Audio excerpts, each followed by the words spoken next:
मेरा बोलना बहुत मुझे उचित प्रतीत नहीं होता है। मैं भी उन्हें सुनना चाहता हूँ, आप लोग भी उन्हें ही सुनने आए हैं। इस कार्यक्रम की सार्थकता के संदर्भ में जैसा कि आदरणीय संचालक महोदय ने मुझे बोलने के लिए कहा, तो मैं मानता हूँ कि समाज में सामाजिक स्थायित्व के लिए, समाज के विघटन को रोकने के लिए, समाज में शांति व्यवस्था को कायम रखने के लिए धर्म और नैतिकता की भूमिका बहुत बड़ी होती है। विधि मानव आचरण को विनियमित करती है, लेकिन विधि में दंड अनुशास्ति की बहुत बड़ी भूमिका होती है। अनुशास्त्र के माध्यम से, दंड के माध्यम से एक भय का वातावरण कायम किया जाता है, एक भयोपरक मूल्य विधि में शामिल किया जाता है। वो डिटरेंट वैल्यू मानव आचरण को विनियमित करती है, जबकि धर्म और नैतिकता मानव आचरण को प्रेरणा के माध्यम से विनियमित करते हैं, जिनमें भय की बहुत बड़ी भूमिका नहीं होती है। महापुरुषों के वचन, महापुरुषों का जीवन, महापुरुषों का आचरण मानव समाज के लिए प्रेरणा एक ऐसा पथ होता है जिस पर चल करके वो अपने जीवन को सार्थक कर सकते हैं।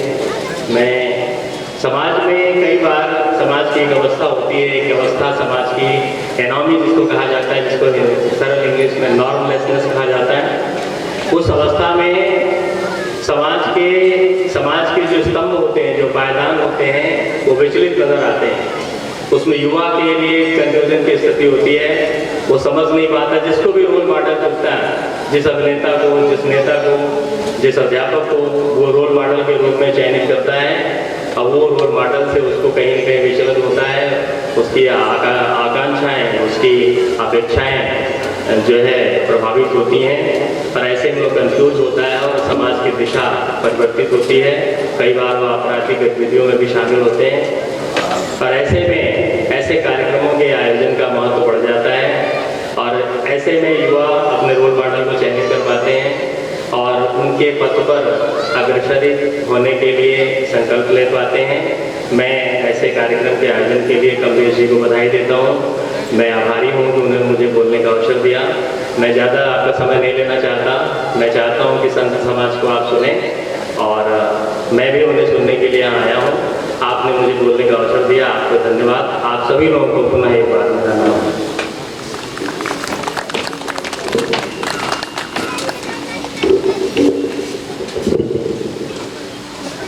हमारे बीच में निवर्तमान जिलाध्यक्ष भारतीय जनता पार्टी एवं वर्तमान में कौशाम्बी के प्रभारी आदरणीय श्री ओम प्रकाश त्रिपाठी जी हैं।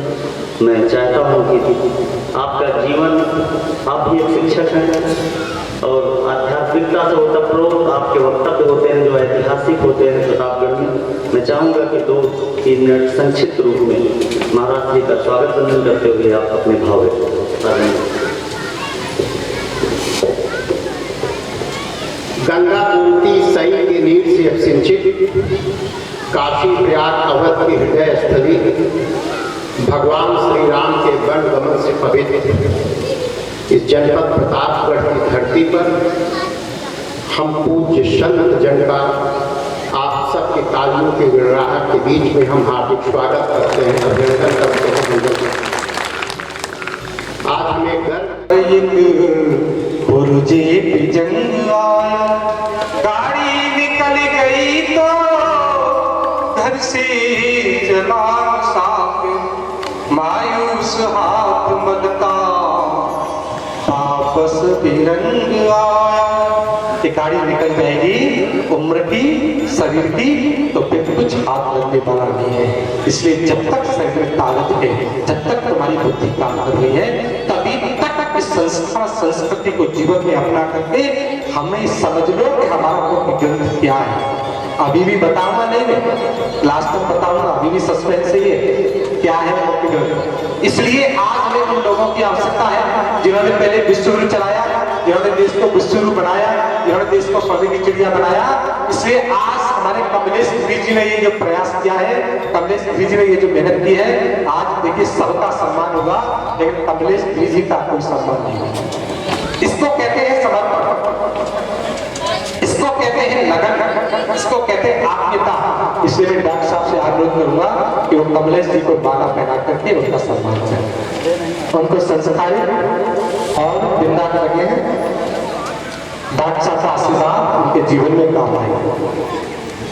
देश में बहुत सारे लोग होते हैं, देश में बहुत सारे कार्य करने वाले होते हैं। कई लोग 50 वर्ष तक कार्य करते हैं लेकिन जीवन में सफल नहीं हो पाते।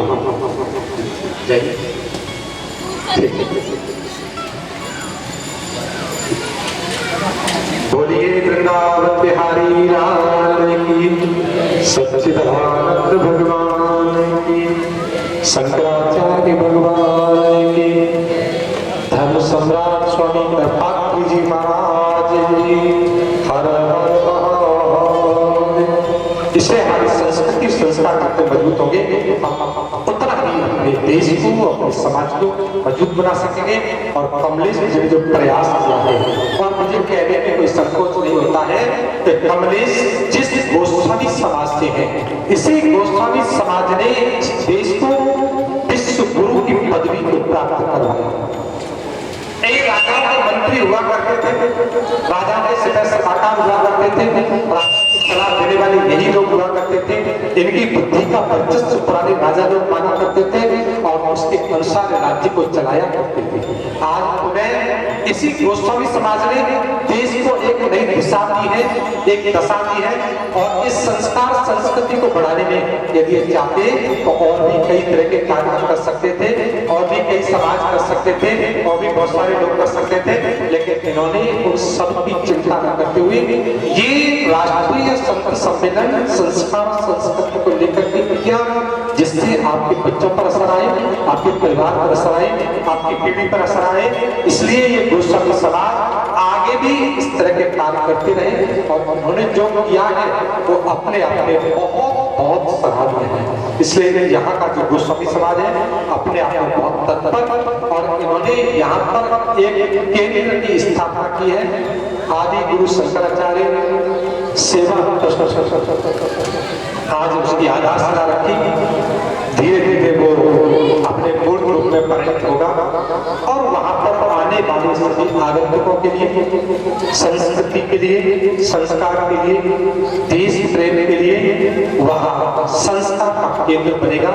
और नई पीढ़ी को ये बताने की जरूरत नहीं पड़ेगी कि हमारे बुजुर्गों को पता नहीं कि हमारे हिंदू धर्म का ग्रंथ क्या है, हमारे पुराने दादाओं को पता नहीं कि हमारे हिंदू धर्म का मुख्य ग्रंथ क्या है, हमारे ग्रैंड फादरों को पता नहीं कि हमारे मुख्य ग्रंथ क्या है, हमारी दादियों को पता नहीं कि हमारे हिंदू धर्म का मुख्य ग्रंथ क्या है।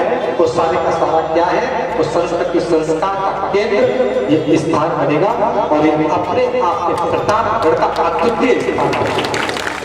उसके लिए कमलेश जी को और उनके जो साथी हमारे बैठे हुए गोस्वामी खड़े बैठे, इन्होंने बहुत प्रयास किया, और ये सब लोग लगे हैं, और मिलकर के उसको जितना आगे बढ़ा सकते हैं उतना आगे बढ़ाने में ये तो नींव का पत्थर बने हैं। और नींव का पत्थर जमीन में दबता है, याद रखना, ऊपर दिखाई देती है बिल्डिंग। किसी की 4 दिन की जिंदगी 100 काम करती है, किसी की 100 वर्ष की जिंदगी नाकाम। भगवान शंकराचार्य आए, कृपात्री जी महाराज आए, थोड़े समय में ऐसे कार्य करके गए, विश्व जिनको हजारों वर्षों तक याद पड़ेगा। लेकिन बहुत सारे लोग ऐसे होते हैं, किसी की 100 वर्ष की जिंदगी नाकाम। लोग बड़ी बड़ी उम्र के हो जाते हैं, 80 वर्ष के हो जाते हैं, 90 साल के हो जाते हैं, फिर भी कोई जीवन में ऐसा कार्य नहीं कर पाते जिसको आने वाली पीढ़ी याद। हम ऐसे कार्य करें तो पीढ़ी याद करे, आने वाला युग याद करे, आने वाले बच्चे याद करें, आने वाले लोगों के लिए एक आस्था का केंद्र बने, उनके लिए एक आधार बने। इसलिए किसी की 4 दिन की जिंदगी 100 तब उम्र में लोग ऐसा काम कर जाते हैं तो लोग हजारों साल तक याद करें। और बहुत सारे लोग 80, 90, 100 वर्ष तक जीने के बाद भी कुछ ऐसा कार्य नहीं कर पाते कि लोग याद। इसलिए हमें इन चीजों को याद रखना पड़ेगा। और छोटी उम्र में एक कवि भी है, व्यक्तित्व शैली भी है, कविता को कैसे हमें रखना है उसका ज्ञान कमलेश जी को है। और साथ में हमारे महेश पुरी जी जो एटा से आए हैं, रामनिवास गोस्वामी जो आगरा से आए हैं, इन दोनों ने भी इस हमारे आदि गुरु शंकराचार्य ट्रस्ट को बढ़ाने में बहुत महंगी भूमिका निभाई है और इस कार्य को आगे बढ़ाने में इन सबका बहुत बहुत योगदान है। आदि गुरु शंकराचार्य समाज जो दशरथ गोस्वामी समाज है उसको देशव्यापी बनाने में इन लोगों की और ये लोग संस्कार संस्कृति के ऊपर ही केंद्रित होते हैं, इनका जीवन उसी के ऊपर आधारित होता है। इसलिए ये संस्कार संस्कृति विश्व में जाए, विश्व में फैले। भगवान शंकराचार्य के आदर्शों को हम याद करें, उनके आदर्शों पर चल करके देश को सुखी और संपन्न राष्ट्र और समाज को बनाए। यही उद्देश्य से आप सबका होना चाहिए, वही इनका है। और इन्हीं सबके साथ मिलकर के हम संस्कार संस्कृति केंद्रों को आगे बढ़ा करके कल मुझे ये न सुनना पड़े कि हमारे बड़े बड़े बुजुर्गों को ये पता नहीं है कि हमारे हिंदू धर्म का मुख्य ग्रंथ क्या है। ये शर्म की बात है, शर्म की बात नहीं है, हमें अपने ग्रंथ का पता नहीं। आज के बाद हर व्यक्ति को पता होना चाहिए। आज के बाद हर व्यक्ति को संस्कृति का केंद्र बिंदु याद रहना चाहिए। सृष्टि कहां से प्रारंभ हुई है पता है किसी को? ब्रह्मा जी ने सृष्टि का निर्माण किया। ब्रह्मा जी जब आए हैं उनके हाथ में क्या है पता है किसी को? ब्रह्मा जी के हाथ में क्या है? गीता नहीं है। गीता हमारा सर्वमान्य ग्रंथ है, गीता हमारा सर्वोत्कृष्ट ग्रंथ है। रामचंद्र मानस हमारा सुंदरतम ग्रंथ है। भागवत भी हमारा अद्भुत अकल्पनीय ग्रंथ है। लेकिन हिंदू धर्म का ग्रंथ वेद क्या है? वेद याद रखना। ईसाइयों की बाइबल, मुसलमानों का कुरान और गुरु ग्रंथ साहब सिखों का और हिंदुओं का वेद। इसलिए हमारी ओर से कमलेश जी को और कमलेश जी की पूरी टीम को, जितने भी लोग हैं उन सबको बहुत बहुत साधुवाद। इतना बड़ा आयोजन करने के लिए बहुत हिम्मत चाहिए। अपने बच्चों के लिए तो सब लोग करते हैं, पत्नी के लिए सब लोग करते हैं, परिवार के लिए सब लोग करते हैं, लेकिन असली करना वही होता है।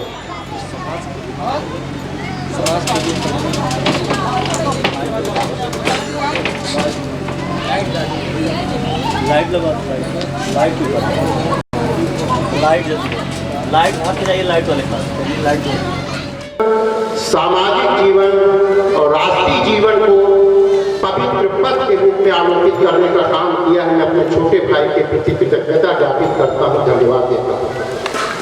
जब व्यक्ति अपने व्यक्तिगत जीवन में, सामाजिक जीवन में, राष्ट्रीय जीवन में संतों के चरणों में माथा टेक करके और धर्म की सत्ता के अधीन चलता है तो भारत के विश्व गुरु बनने का मार्ग भी प्रशस्त होता है।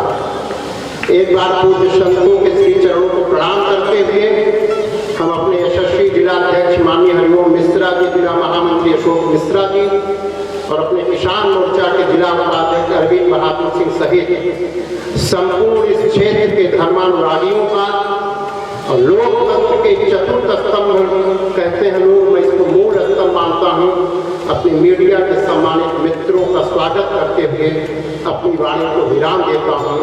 जय श्री राम। स्वागत के क्रम में थोड़ा विलंब से आए हमारे मीडिया के बंधु आदरणीय सुरेंद्र सागर जी हैं। मैं मंच पर सीधे सीधे आपका आह्वान करता हूँ कि आप आएँ और महाराज श्री के द्वारा सम्मान प्राप्त करें, आशीर्वाद प्राप्त करें। आदरणीय श्री गहलोत जी हमारे बीच में हैं, साथ ही हम आपका भी आह्वान करते हैं मंच पर आकर के महाराज जी के कर कमलों द्वारा आप सम्मान प्राप्त करें, आशीर्वाद प्राप्त करें। गहलोत जी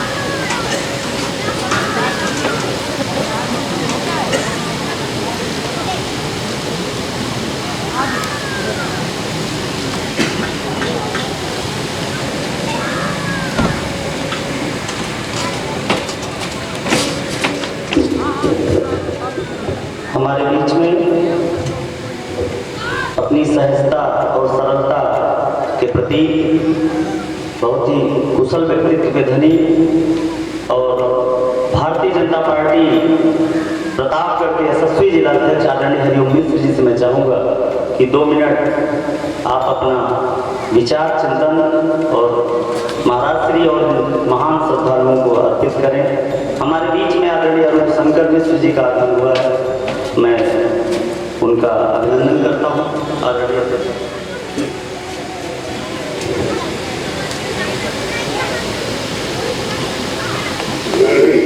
आज इस पवित्र गांव में यहाँ पर जो संत समागम और संत एक दिवसीय संत सम्मेलन का आयोजन हुआ है, उसमें इस प्रतापगढ़ जनपद को और इस धरती को पुण्य करने के लिए, सौभाग्य प्रदान करने के लिए यहाँ इस संत सम्मेलन में उपस्थित पूज्य संतगण और हमारे अग्रज बड़े भाई भारतीय जनता पार्टी के निवर्तमान जिलाध्यक्ष कौशाम्बी जिले के प्रभारी आदरणीय ओम प्रकाश त्रिपाठी जी, हमारे सहयोगी जनपद भारतीय जनता पार्टी प्रतापगढ़ के महामंत्री श्री अशोक मिश्रा जी, अरविंद सिंह जी,